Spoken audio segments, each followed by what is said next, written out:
আসসালামু আলাইকুম প্রিয় দর্শক, জানিয়ে দিব এখনকার আলোচিত সকল দেশীয় খবর। শুরুতেই জানিয়ে দেব সংবাদ শিরোনামগুলো। সংসদে দক্ষিণ প্লাজায় পৌঁছেছে খালেদা জিয়ার মরদেহ। মালিক মিয়া অ্যাভিনিউয়ে জনতার ঢল, নেতাকর্মী সাধারণ মানুষের আগমনে কানায় কানায় পূর্ণ হয়ে গেছে। এদিকে মধ্যরাতে বসতঘরে ভয়াবহ আগুন, ২৫ লাখ টাকার সম্পত্তি পুড়ে ছাই। ৫ই আগস্টের পরের ভাষণ দেখলেই বোঝা যায় খালেদা জিয়া কেন আলাদা, বললেন মোস্তফা সরোয়ার ফারুকী। হেঁটেই খালেদা জিয়ার জানাজায় যাচ্ছে মানুষ, পথে পথে পুলিশ, সেনা, বিজিবি মোতায়েন। আগারগাঁও থেকে যান চলাচল বন্ধ। এবং সর্বশেষ জানাবো মায়ের কফিনের পাশে তারেক রহমানের কোরআন তেলাওয়াত। প্রিয় দর্শক, এতক্ষণ দেখছিলেন সংবাদ শিরোনামগুলো, এখন জানাবো বিস্তারিত খবর। সংসদে দক্ষিণ প্লাজায় পৌঁছেছে খালেদা জিয়ার মরদেহ। সাবেক প্রধানমন্ত্রী বিএনপির চেয়ারপারসন বেগম খালেদা জিয়ার মরদেহ কঠোর নিরাপত্তার মধ্য দিয়ে জাতীয় সংসদ ভবনের দক্ষিণ প্লাজায় পৌঁছেছে। তাকে বহন করা হয়েছে লাল সবুজ রঙের জাতীয় পতাকায় মোড়ানো একটি ফ্রিজার ভ্যানে। সেনাবাহিনী হিউম্যান চেইন তৈরি করে রাষ্ট্রীয় প্রোটোকলে তার মরদেহ আনা হয়। বেলা ১১:৪৮ দিকে খালেদা জিয়ার মরদেহ বহনকারী ফ্রিজার ভ্যানটি জাতীয় সংসদ ভবনের দক্ষিণ প্লাজায় পৌঁছায়। এর আগে বেলা ১১:০৫ দিকে ছেলে তারেক রহমানের গুলশান অ্যাভিনিউ ১৯৬ নম্বর বাসা থেকে খালেদা জিয়ার মরদেহ বহনকারী ফ্রিজার ভ্যানটি যাত্রা শুরু করে। তারও আগে সকাল ৮:৫৪ বেগম খালেদা জিয়ার মরদেহ রাজধানীর এবা কেয়ার হাসপাতাল থেকে বের করে গুলশানে নেওয়া হয়।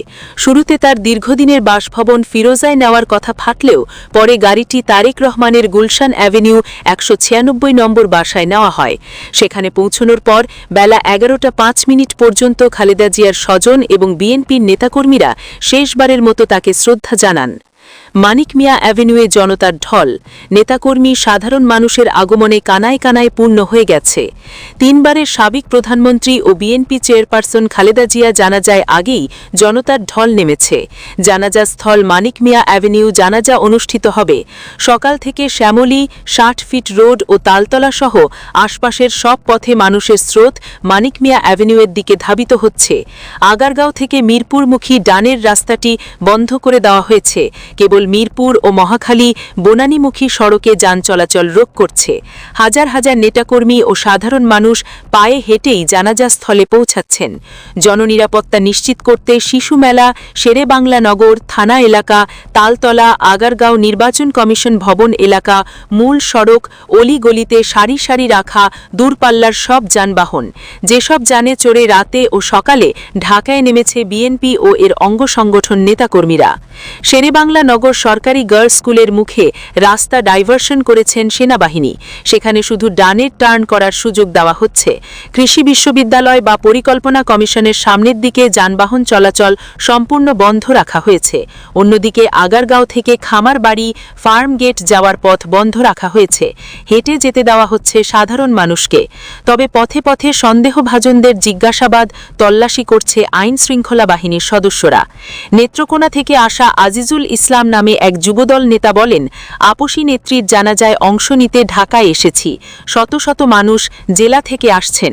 আগারগাঁও থেকে যান চলাচল বন্ধ, তাই হেঁটেই যেতে হচ্ছে। ভোগান্তি সত্ত্বেও যাচ্ছি আপসী নেত্রীর শেষ যাত্রায় অংশ নিতে। দিনাজপুর থেকে আসা আনিসুর রহমান পড়েছেন যেন আরও বিপাকে। তিনি বলেন, অনেকগুলো বাসে, প্রাইভেট কার করে নেতাকর্মীরা ঢাকায় পৌঁছেছে সকাল 10টার দিকে। দপ্তিতে বাস থেকে নামছি, এরপর কোনো রকম শ্যামলী পৌঁছেছি, এরপর থেকে হেঁটে এখন আগারগাঁও। ডিএমপির অতিরিক্ত কমিশনার আইন শৃঙ্খলা রহমান বলেন, সাবেক প্রধানমন্ত্রী বেগম খালেদা জিয়ার জানাজা উপলক্ষে অতিরিক্ত জনসমাগম হবে বিধায় সুষ্ঠু ট্রাফিক ও নিরাপত্তা ব্যবস্থাপনার জন্য আজ এলিভেটেড এক্সপ্রেসওয়ের ইন্দিরা রোড ওরস্থ ফার্ম গেটে নামার র্যাম্প বন্ধ রাখা হয়েছে। এর বিকল্প হিসেবে এফডিসি র্যাম্প ব্যবহারের পরামর্শ দেওয়া হয়েছে। সোনারগাঁও মোড় থেকে ফার্ম গেট, বিজয় সরণি রোডে সীমিত গাড়ি চলাচল চলাচল করবে। যথাসম্ভব কাজী নজরুল ইসলাম অ্যাভিনিউ সড়ক পরিহার করতে হবে। প্রধান উপদেষ্টার কার্যালয় ক্রসিং থেকে দক্ষিণ দিকে বিজয় সরণি ফার্ম গেটে সীমিত গাড়ি চলাচল করবে।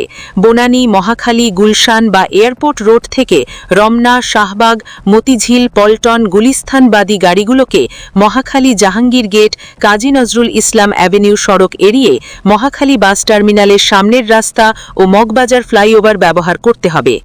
প্রিয় দর্শক, এই ছিল এখনকার গুরুত্বপূর্ণ নিউজ। আরও গুরুত্বপূর্ণ নিউজ নিয়ে ফিরছি কিছুক্ষণের মধ্যে।